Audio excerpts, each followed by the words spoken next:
Hello! అనపకాయ కుడుములు చేసుకుంటున్నాం ఇయ్యాల. మాకైతే చాలా ఫేవరెట్.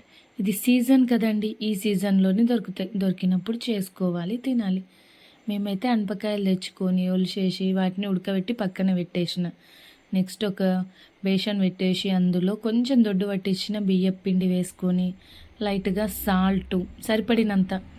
తర్వాత కొంచెం ఎల్లాకు, ఎక్కువగా ఉల్లాకు, కొత్తిమీర, దంచి పెట్టుకున్న పచ్చిమిర్చి వేసి, తర్వాత ఉడకబెట్టిన అనపగింజలు ఉన్నాయి కదా, వాటిని కూడా అందులో వేసేసి మనం మొత్తం మంచిగా కలుపుకొని, తర్వాత కొంచెం హాట్ వాటర్ సరిపడినన్ని వేసుకొని తడిపొడిగా తడిపి ముద్దలు చేసుకొని పెట్టాలి. అవి ఎవరికి నచ్చిన షేప్లో వాళ్ళు చేసుకుంటారు. మేమైతే ఈ షేప్లో చేసుకుంటున్నాం. కాకపోతే పిండి మెత్తగా కాకూడదు, పొడి పొడి కూడా ఉండకూడదు.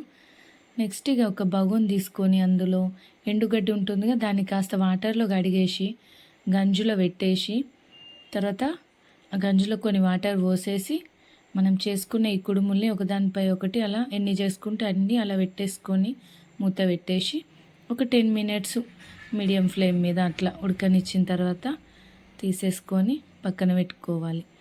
నెక్స్ట్ ఏముందండి, మా వాళ్ళకైతే ఆయిల్ లేకుండా అస్సలు తినరు. ఆయిల్ ఉంటేనే టేస్ట్ వస్తుంది.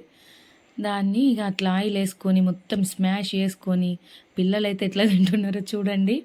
మా పెద్ద పాపకైతే చాలా ఇష్టం అండి.